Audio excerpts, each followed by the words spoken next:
बिस्मिल्लाहिर्रहमानिर्रहीम। अस्सलामुअलैकुम स्टूडेंट्स, क्या हाल हैं। नई वीडियो के साथ हाज़िर हूँ और ये वीडियो है class 7 exercise 2.8 question number 8 factorise करना।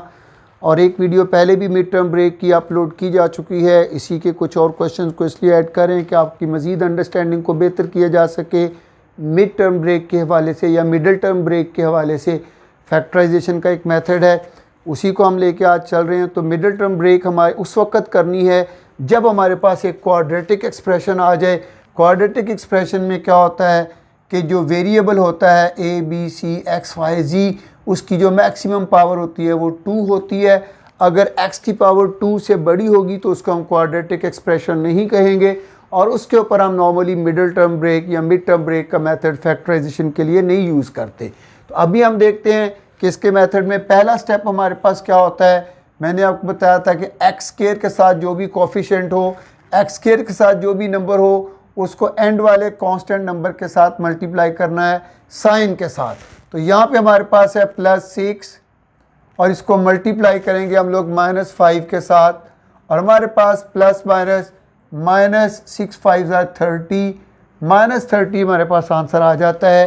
And this minus is very very meaningful और इसको आपने कभी नहीं भूलना। ये माइनस जब आएगा तो क्या करना है। अब हम चलते हैं आगे इसके फैक्टर पेयर बनाने के लिए। तो जनाब 30 को जब हमने डिवाइड किया 1 के साथ जी, नेक्स्ट हम फैक्टर पेयर नीचे बना लेते हैं। 30 को जब हमने डिवाइड किया 1 के साथ तो आंसर आ गया 30। 30 को जब हमने डिवाइड किया 2 के साथ आंसर आ गया 15। 30 को जब हमने डिवाइड किया 3 के साथ आंसर आ गया 10। 30 को जब हमने 4 से डिवाइड किया तो 4 से ये डिवाइड नहीं होता, फिर 30 को 5 से डिवाइड करेंगे तो 30 को 5 से डिवाइड किया तो आंसर आ गया 6 और उसके बाद 30 को 6 से डिवाइड किया तो आंसर आ गया 5। इधर 5 एंड 6 है, नीचे 6 एंड 5 आ गया है। जैसे ये वाला पेयर रिपीट होता है तो हमने वहीं पर फैक्टर पेयर बनाना रोक देने हैं। जी हाँ, यही वाला पेयर जब रिपीट होता है तो फैक्टर पेयर बनाना रोक देने हैं। और ये 30 का भी यहाँ पे हमारे पास कोई काम नहीं है, इसको भी हम लोग इरेज कर सकते हैं। 30 को इरेज करने के बाद अगर आप इरेज नहीं कर सकते तो जैसे मैंने पहले कट किया था कट कर दें, क्योंकि हमारे मकसद की ये दो चीज़ें हैं, ये दो नंबर्स हैं 1 एंड 30, 2 एंड 15, 3 एंड 10, 5 एंड 6। इसमें से बेटा हमने अब क्या सिलेक्ट करना है कि वो कौन सा नंबर है जिससे हम +13 ले सकते हैं। लेकिन उसके अंदर एक बात का ख्याल रखना है हमेशा, और वो बात आपको last factorisation middle term break में भी मैंने बड़ी तफसील के साथ बताई थी।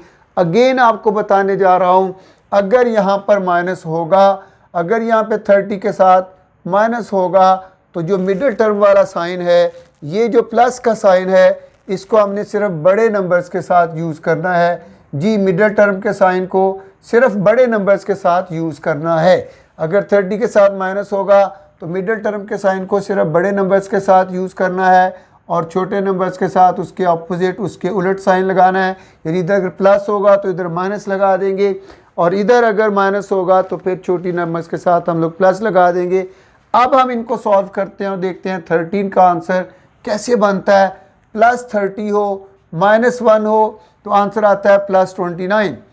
+15 हो, -2 हो तो प्लस के 15 और माइनस के 2 को अगर हम चेक करते हैं तो हमारे पास आंसर आ जाता है 13 और यही पेयर हम इसमें के सिलेक्ट करेंगे। नेक्स्ट भी हम ट्राई कर लेते हैं। 13 अगर हम यहाँ पे बहुत सारे स्टूडेंट्स अगर इस साइन को फोकस नहीं करेंगे तो फिर आपसे एक बहुत बड़ी मिस्टेक हो सकती है। जी बेटा कैसे? क्योंकि कॉमनली ये कह दिया जाता है कि ऐसा पेयर सिलेक्ट कर लें जिसको प्लस करने से या माइनस करने से मिडल टर्म आती हो। तो यहाँ पे देखें माइनस करने से मिडल टर्म आ रही है और यहाँ पर अगर हम लोग देखते हैं तो अगर 10 और 3 को अगर ऊपर साइन ना होते, अगर 10 और 3 के ऊपर साइन ना होते तो यहाँ से भी 13 आ सकता था, लेकिन उसके साथ हमारा क्वेश्चन गलत हो जाना था। इस बात को याद रखिएगा हमेशा। इसीलिए ये माइनस का साइन इम्पॉर्टेंट है कि ये हमें बताता है कि इन दोनों फैक्टर पेयर के ऊपर साइन कौन कौन सा आएगा। तो अगर ये माइनस होगा तो फिर रिपीट कर देता हूँ आपको, अगर 30 के साथ माइनस होगा तो मिडल टर्म वाला साइन हमने सिर्फ बड़ी वैल्यूज़ के साथ लगाना है, छोटी वैल्यूज़ के साथ नेगेटिव का साइन लगाना है। तो 15 और 2 के साथ हमारी मिडिल टर्म को ब्रेक करना है हमने।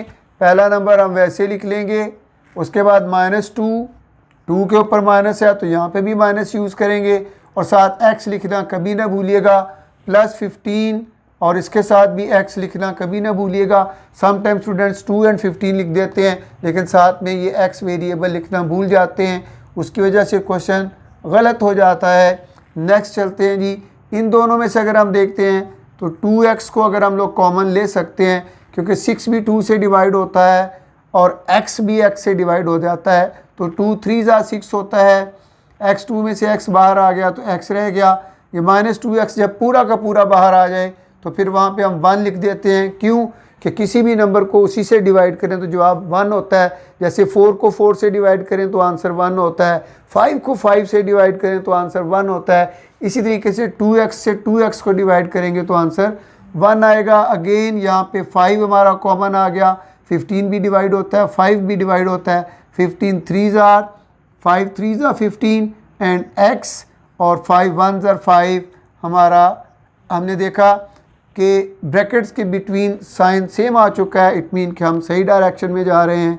अब हम करेंगे 3x - 1 इंटू 2x + 5 और ये क्वेश्चन हमारा कंप्लीट। तो जी तो स्टूडेंट्स नेक्स्ट क्वेश्चन की तरफ बढ़ते हैं और नेक्स्ट क्वेश्चन है एक्सरसाइज 2.8 का क्वेश्चन नंबर 10 और अगेन फैक्टराइज करने को ही कहता है। और हम दोबारा देखते हैं कि यहाँ पे हमारे पास क्वाड्रेटिक इक्वेशन है, क्योंकि यहाँ पर जो भी वेरिएबल है मैंने इसलिए इसको L वाला क्वेश्चन सेलेक्ट किया कि ये मत सोचिएगा कि सिर्फ A, B या X, Y ही यूज़ हो सकते हैं, वहाँ पे L, M, N भी एज अ वेरिएबल यूज़ हो सकते हैं। तो L की पावर 2 है, तो जब भी हमारे पास वेरिएबल की मैक्सिमम पावर 2 हो उसको क्वाड्रेटिक एक्सप्रेशन कहते हैं। क्वाड्रेटिक एक्सप्रेशन को फैक्टराइज करने का एक मेथड मिडिल टर्म ब्रेक है और वो हमें कहा गया है कि उसके साथ इसको करें। तो मिडिल टर्म ब्रेक में हमने क्या करना होता है, पहला स्टेप कि ये जो हमारे पास L स्क्वायर के साथ जो कोफिशिएंट है उसको कांस्टेंट नंबर के साथ मल्टीप्लाई करना है साइंस का लिहाज रखते हुए। तो अगर +2 को -5 से मल्टीप्लाई करें तो -10 आता है, और -10 में मैंने आपको बताया कि माइनस बहुत इंपॉर्टेंट है, ये हमें साइंस का डिसीजन लेने में हेल्प करता है। उसके बाद चलते हैं जी, 10 को डिवाइडेड बाई 1 किया तो 10, 10 को डिवाइडेड बाई 2 किया तो 5, 10 को डिवाइडेड बाई 3 नहीं होता, डिवाइडेड बाई 4 नहीं होता, डिवाइडेड बाई 5 करेंगे तो 2, 2 5 एंड 5 2। जब सेम पेयर नीचे बन जाते हैं तो उसके साथ ही हम लास्ट पेयर को रिमूव कर देंगे, क्योंकि इसमें से एक पेयर ही हमें चाहिए। उसके अलावा ये 10 हमारे किसी काम का नहीं है, इसको भी रिमूव कर देते हैं। और अब हमारे पास 2 पेयर रह गए, 1 एंड 10, 2 एंड 5। और ये माइनस हमें क्या कहता है कि मिड टर्म के साथ जो भी साइन मौजूद होगा वो साइन हमने बड़ी वैल्यूज़ के साथ लगाना है, यानी 10 पे भी माइनस, 5 के ऊपर भी माइनस लगाएंगे और उसके अपोजिट साइन हमने दूसरी तरफ अप्लाई करने हैं। और हम देखते हैं कि 5 और 2 के साथ आंसर -3 आ जाता है, इसलिए 2 एंड 5 का पेयर सेलेक्ट करेंगे equal 2L square plus 2L। 2 के साथ प्लस है तो इधर +2L, 5 के साथ माइनस है तो -5L एंड -5। और यहाँ से हम 2L को कॉमन ले सकते हैं और 2L निकल गया तो बाकी यहाँ पे रह गया L + 1। यहाँ पे भी 5 को कॉमन ले सकते हैं L, और ये वाला माइनस इस साइन को चेंज करके प्लस कर देगा तो 5 1 ज़र 5। और हम देख रहे हैं कि बायनोमियल्स दोनों सेम आ गई हैं, इसलिए L + 1 ले लिया और जो बाहर वाली वैल्यूज़ हैं 2L - 5, एक 2L और ये -5 जो दोनों के पीछे थी उनको लेके हमने एक और ब्रैकेट बना ली। और इस तरीके से ये क्वेश्चन भी हमारा सॉल्व हो चुका है।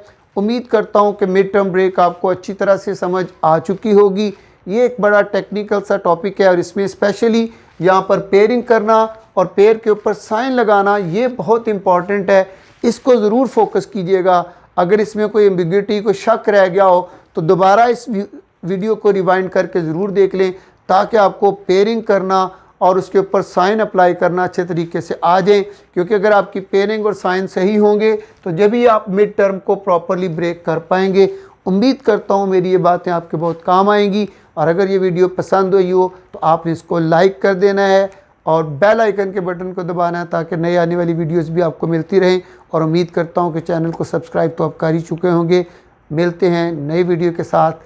अल्लाह हाफिज़।